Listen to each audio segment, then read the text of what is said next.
Welcome back to the channel, guys.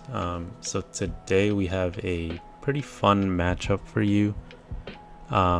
This video will showcase what Sakazuki can do post ban list.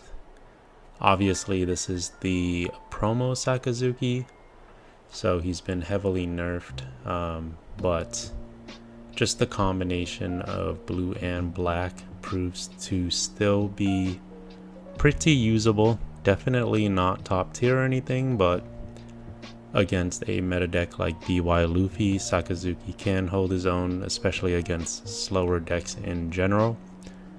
But going first here, I just dropped the Tashigi, trying to find some resources early on because I know that BY Luffy is a slower deck. I just take things slow and then swing in using my Tashigi, not worrying about developing board too much here. And here, BY Luffy drops the Garp, finding a Luffy. It looks like he has a Gecko Moria in his hand, so the late game does look good for him. Being able to recur the Three Brothers is just very, very powerful. Bringing his leader up to 9k is always hard to deal with. So here I drop a Borsalino. Borsalino I think is a very important card in this matchup, in this meta in general, because he helps Sakazuki deal with not being able to cycle too much. You can stall a lot with this card because a lot of decks have a hard time dealing with him. Obviously stuff like red purple law and blue decks have an easy time against him because they can just bottom deck him, but other decks like black or yellow have a really tough time dealing with him. So here Kuzan gets dropped down. I really like Kuzan as a tech in BY Luffy, just because he does replace himself and he gives BY Luffy presence on board in the early game. So this BY Luffy build here obviously being the Kuzan version. So let's see if I'm able to deal with this deck here. So going into my 7 Dawn turn, I just start with a 5k swing at his leader. He actually gives me a 1k here, so I just start pressuring more with the Tashigi, swinging in 5 again, and then yeah, just dropping as many Borsalinos as I can on the board.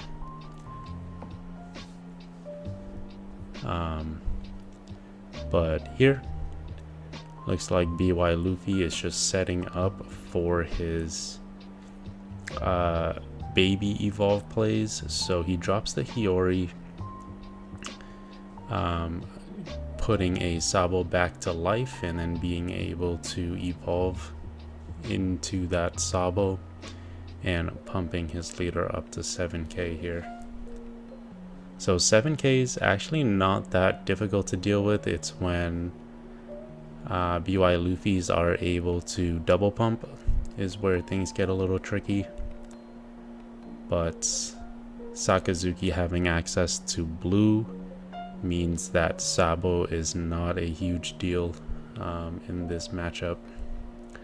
So he swings 8 at leader. I take the first one just because I don't want my Borsalinos to get cracked into yet. But him swinging a second 8 to leader means that I was pretty safe to block with my Borsalino to save a couple of counters. So here, since his leader's pumped up to 7, I think I just decide to poke into the Kuzan to see if I can get some counter out of his hand. But he sees it and gets the free block from the Sabo here.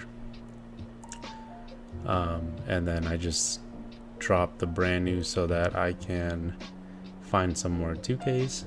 And then I use the gravity blade to get rid of the Kuzan and Sabo. So I'm playing it slow here, don't want to swing into life, just leave him at 1 so that if he wants to full combo, he has to rip off that life himself.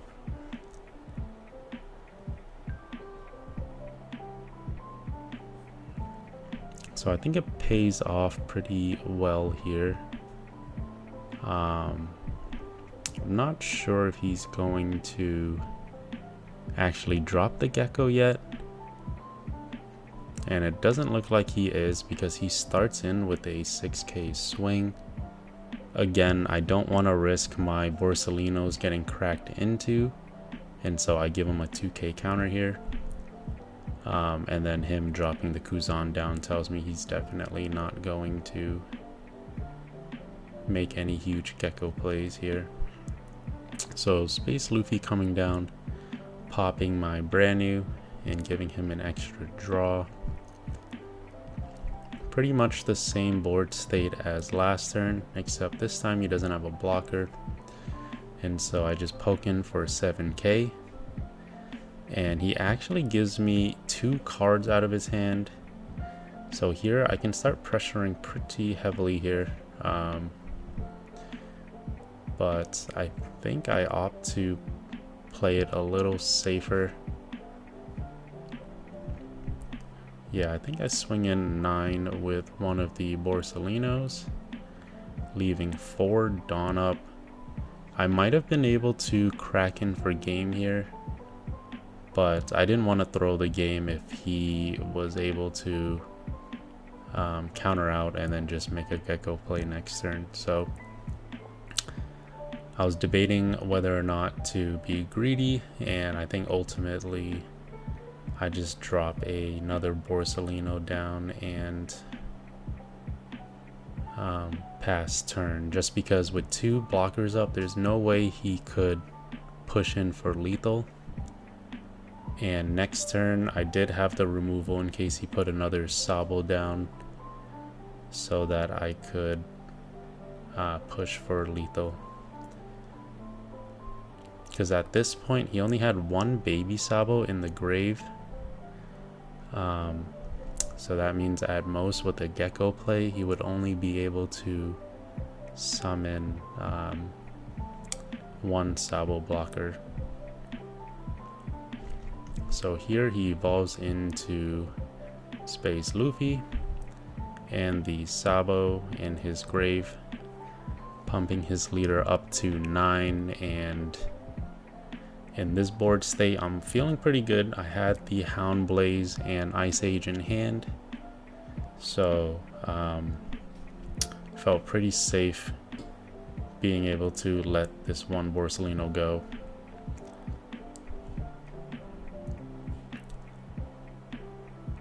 And then, yeah, at this point, he only had 2 or 3 cards in hand, so it's pretty much the green light to go for lethal here. So I just Ice Age and Hound Blaze to bottom deck his Sabo, and then just push for lethal here. So being able to take game 1 felt really good. Sakazuki definitely has the upper edge in this matchup, just because being able to bottom deck a lot of his combo pieces makes sure that the BY Luffy has a really hard time recurring his plays. So in game 2, I actually went first just to see if that will affect the matchup, and I start off with a Tashigi. Just pretty standard stuff on both sides here. BY Luffy dropping the Garp, and then finding a Luffy. Yeah, the 5-drop Luffy, and adding it to his hand there.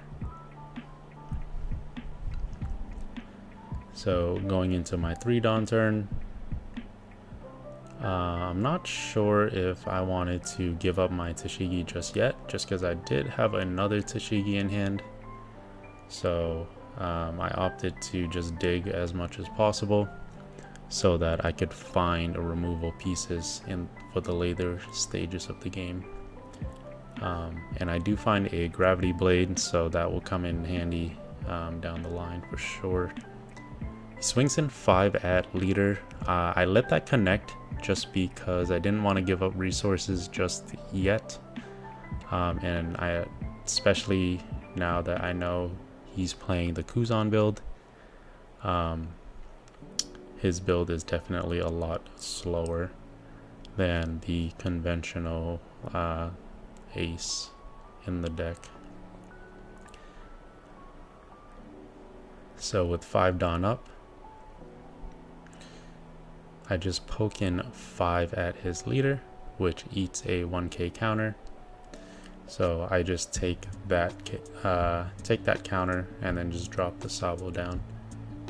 No need to make any fancy plays just yet, just because with Sabo coming down, Kuzan's not going to get too much value just yet. So I'm going to try to ignore him as much as I can. And if he turns the Kuzan sideways, I'll be able to swing in.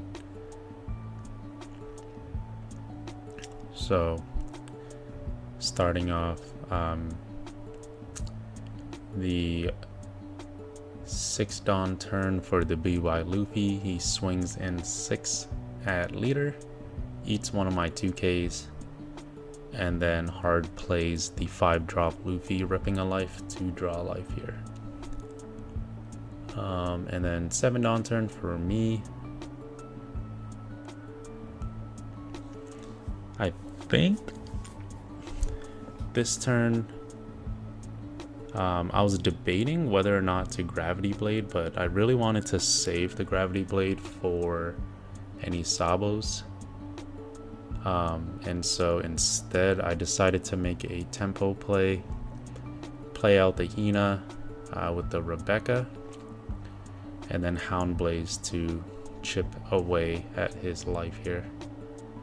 Just because with a board this wide, I know BY Luffy definitely doesn't want to get to 1 or 2 life just yet, just because him at only 8 Dawn this turn, he would not be able to combo off if he got too low.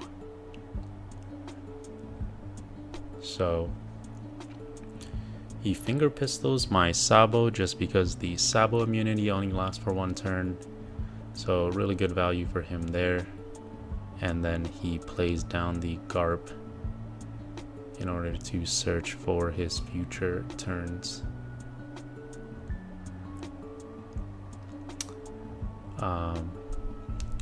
So here I believe this is a 5k swing to lead. I end up giving up my Rebecca just because I didn't want to, or sorry, not lead. All these swings were going into Hina because I wanted him to commit his Kuzan so that I could save as much board presence as possible. And then if he does commit his Kuzan, I can just swing heavy into it, and then he'll no longer have any threats there. But he ends up 2k countering out of the Kuzan, which we will always take. And then dropping the 2 Borsos means that the Kuzan won't get too much value against us here. So going into BY Luffy's turn, he plays down the Sabo, but again, Sabo is not too big of a threat against Sakazuki just because bottom decking hurts BY Luffy so much. So now playing down the Hiyori, being able to put the Luffy in life, and then the baby Luffy coming down to pump the leader up to 7. Gets rid of my Tashigi here and then swings 7k to lead. And then that one I actually take just because I did feel pretty safe at this point. He doesn't really have too much pressure on board, but with the 6k swing with Kuzan, That was a pretty easy Borso block with a 1k counter. Yeah, so here I didn't want to get punished by swinging first and then gravity blading, and so since the Sabo was committed, I decided to use my gravity blade to get rid of 2 of his adults, and then using the rest of my Dawn to get rid of that Kuzan on board. So yeah, we're in a pretty commanding spot right now, and then him committing the Flampe tells me that he doesn't have a Gecko play to follow up, and we should be in a really good spot here. So he'll probably be able to hard play a baby or 2, but obviously hard playing the babies means that you're using a lot of resources in your hand, and yeah, BY Luffy really wants to pump up to 7 while being really healthy in hand. But at this point in the game, looks like we already got him down to about 3 or 4 cards in hand. So it's all about trying to whittle down the rest of his resources here.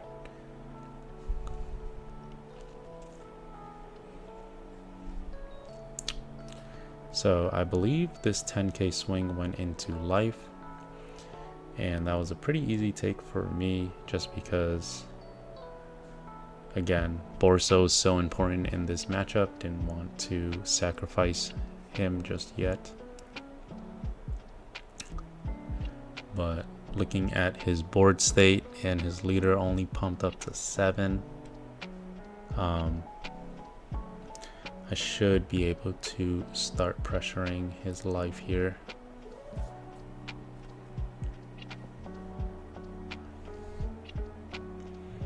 So I play the Rebecca down so that I can make a Hina play, I think.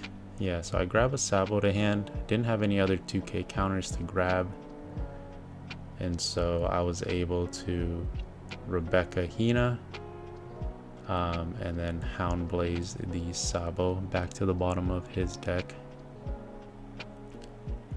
And then here I decide to swing 7 and 7 just to get 2 cards out of his hand. I think it was a slight misplay there on his part, but don't think it would change the outcome of the game.